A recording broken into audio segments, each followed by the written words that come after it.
Hello and welcome to Jam Cam YouTube channel. आप सभी students का एक बार फिर से स्वागत किया जाता है। स्टूडेंट, एक एग्जाम होता है CUET PG।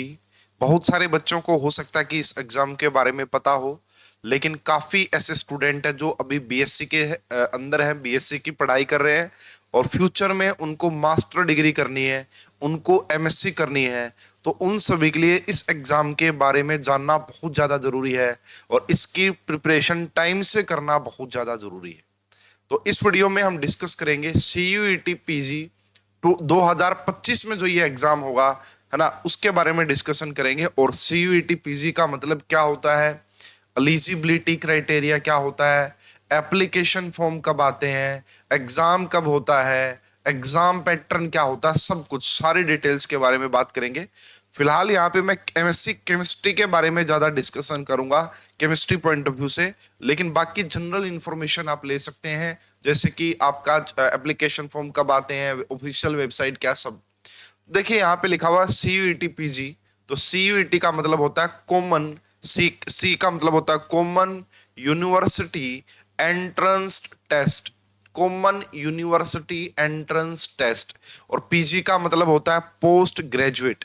अगर आप चाहते हैं कि इंडिया में जो सेंट्रल यूनिवर्सिटी है, जैसे कि आपका DU हो गया, आपका BHU हो गया, बनारस हिंदू यूनिवर्सिटी, JNU हो गया, एंड इसके अलावा बहुत सारी यूनिवर्सिटीज हैं, लगभग 50+ यूनिवर्सिटीज हैं ऑल इंडिया के लेवल पे।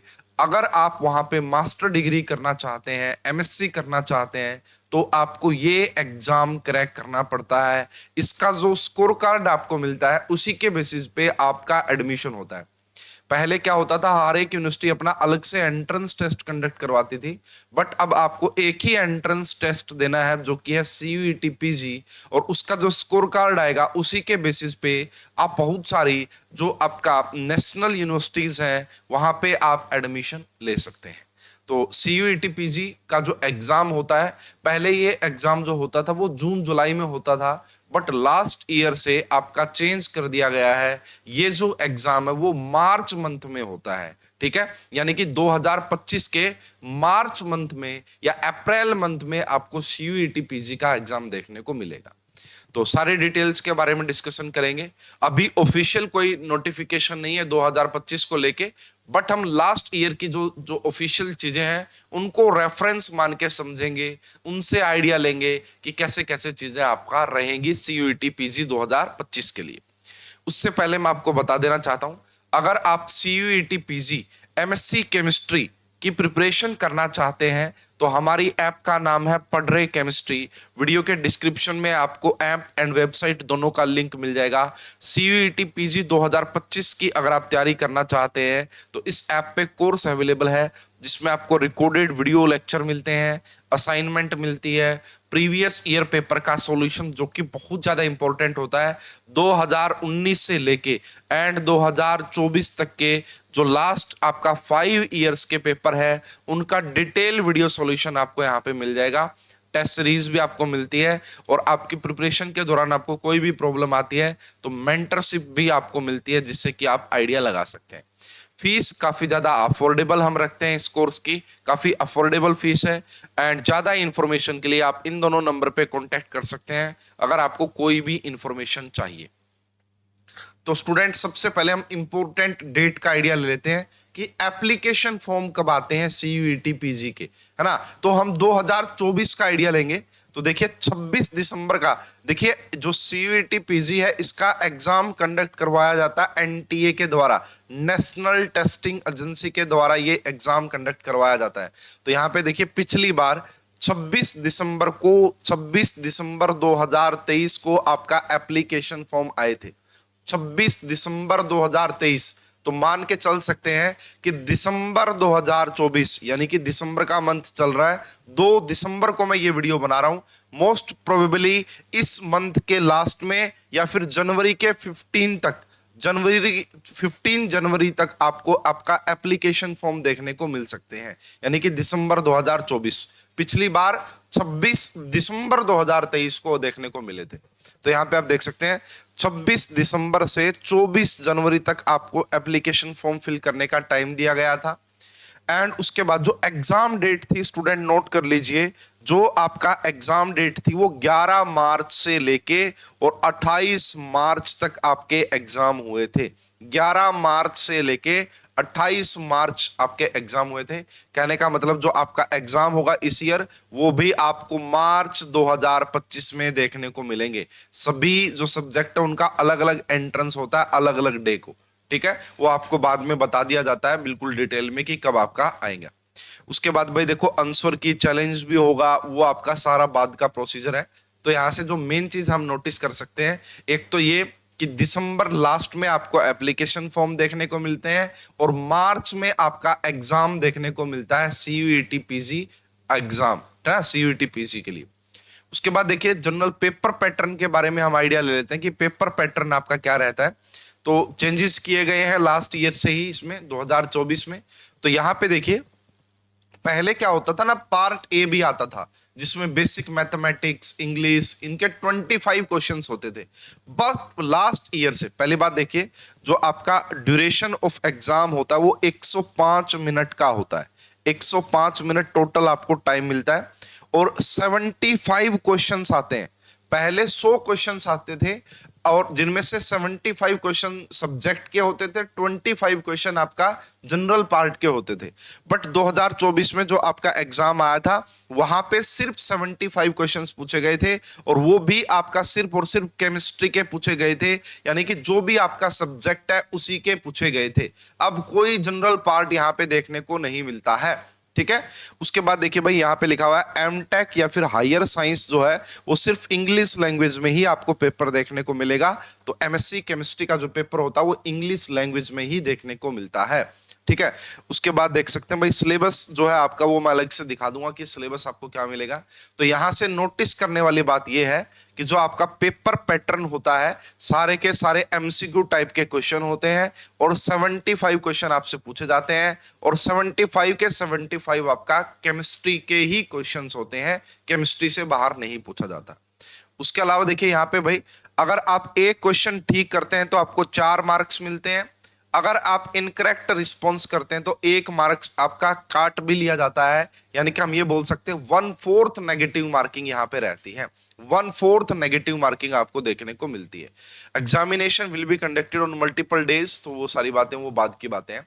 तो फिलहाल हमें 3 चीजों का बड़ा इंपॉर्टेंट पता लग गया है। दिसंबर लास्ट में एप्लीकेशन फॉर्म आ सकते हैं, मार्च 2025 में आपका एग्जाम हो सकता है। तो एग्जाम के लिए अब आपके पास ज्यादा टाइम नहीं है, 2-3 महीने का ही टाइम है, 3-4 महीने का टाइम बोल सकते हैं। तो भाई अभी भी प्रिपरेशन हो सकती है। अगर और आप सोच रहे हैं कि एप्लीकेशन फॉर्म आने के बाद तैयारी स्टार्ट करेंगे तो थोड़ा सा मुश्किल हो जाता है, कम टाइम मिलता है, सारी चीजें अच्छे से कवर नहीं हो पाती हैं। तो भाई आप अपनी जल्दी से जल्दी प्रिपरेशन स्टार्ट कर सकते हैं। इसके अलावा भाई देखिए मैं आपको ऑफिशियल वेबसाइट पे लेके चलता हूं, 2024 वाली है ये। तो यहां पे अगर आप चेक करना चाहते हैं ना कि किस यूनिवर्सिटी के अंदर क्या एलिजिबिलिटी क्राइटेरिया है, अगर आप एमएससी केमिस्ट्री करना चाहते हैं तो सभी यूनिवर्सिटीज का अपना अलग अलग एलिजिबिलिटी क्राइटेरिया। देखिए आप यहाँ कोर्सेज पे क्लिक कीजिएगा, कोर्सेज पे क्लिक करने के बाद यहाँ पे केमिस्ट्री लिखिएगा। तो अब देखो ऐसा करने के बाद आपको अलग अलग यूनिवर्सिटीज आ जाएंगी। जैसे देखिए यहाँ पे असम डाउन टाउन यूनिवर्सिटी है और यहाँ पे बताया गया कि ये एमएससी केमिस्ट्री, यहाँ पे टेस्ट पेपर कोड जो था पिछली बार SC-08 था। तो यहाँ पे इनका जो एलिजिबिलिटी है वो क्या है, 50% in BSc with chemistry as a major subject. हर एक यूनिवर्सिटी का अपना अलग एलिजिबिलिटी क्राइटेरिया होता है।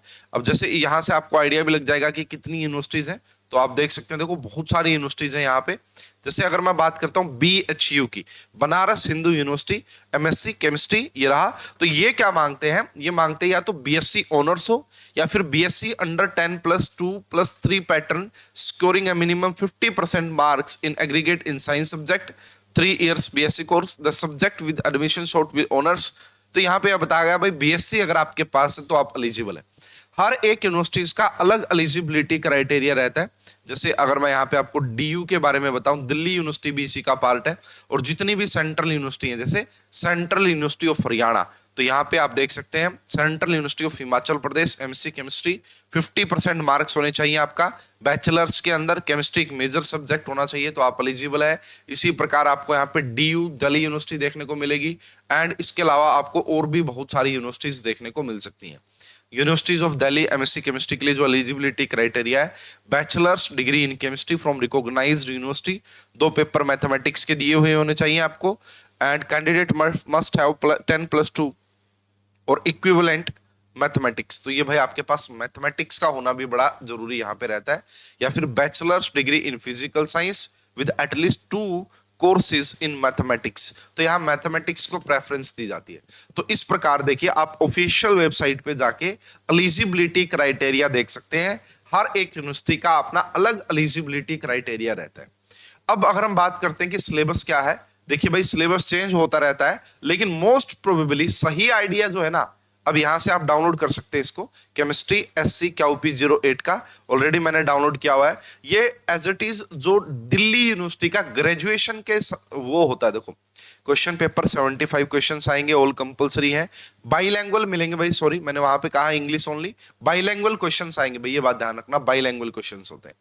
तो भाई ये सिलेबस आपका पूरा डिटेल में मैंने इसके ऊपर एक वीडियो बनाई हुई है, आपको यूट्यूब पे मिल जाएगी कि क्या सिलेबस है। हालांकि जितना यहाँ लिखा हुआ है ये सारा सिलेबस होता नहीं है, यहाँ ज्यादा मेंशन किया हुआ है।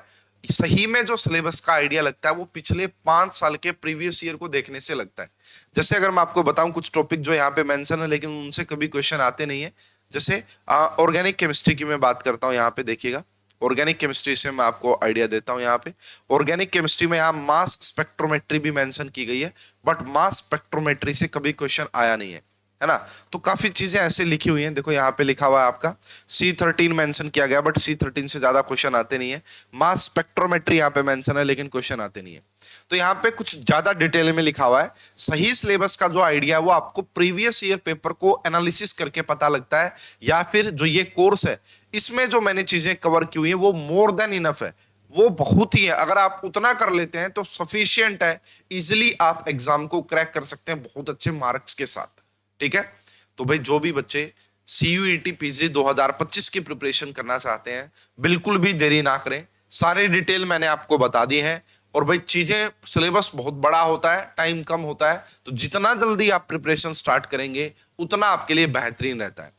और भाई प्रीवियस ईयर पेपर का जो सॉल्यूशन है वो मैंने यूट्यूब चैनल पे भी डाला हुआ है। PYQ का जो सॉल्यूशन है वो मैंने यहाँ पे यूट्यूब चैनल पे भी डाला हुआ है, आप देख सकते हैं, प्रॉपर प्लेलिस्ट वहां पे आपको बनी हुई मिल जाएगी। और जो भी बच्चे कोर्स ज्वाइन करके अपनी तैयारी करना चाहते हैं वो इन नंबर पे कॉन्टेक्ट कर सकते हैं। वीडियो के डिस्क्रिप्शन में जो ऐप है वो आप डाउनलोड कर सकते हैं। CUET PG एग्जाम के बारे में अगर आपका कोई और डाउट है, कोई भी अदर क्वेरीज है, तो आप कमेंट बॉक्स में लिखिएगा, मैं आपको जरूर रिप्लाई दूंगा, या फिर एक डेडिकेटेड वीडियो आपकी क्वेरीज के ऊपर भी मैं बना दूंगा। होप कि इस वीडियो से आपको काफी कुछ जानने को मिला होगा CUET PG एग्जाम के बारे में। और ऐसे ही वीडियोज CUET PG के बारे में, IIT JAM के बारे में इस चैनल पर डलते रहेंगे, तो आप चैनल को सब्सक्राइब करके रखिए ज्यादा अपडेट्स के लिए। तो फिलहाल इस वीडियो में इतना ही, मिलते हैं नेक्स्ट वीडियो में, जब तक के लिए आप सभी को बहुत बहुत धन्यवाद, थैंक यू।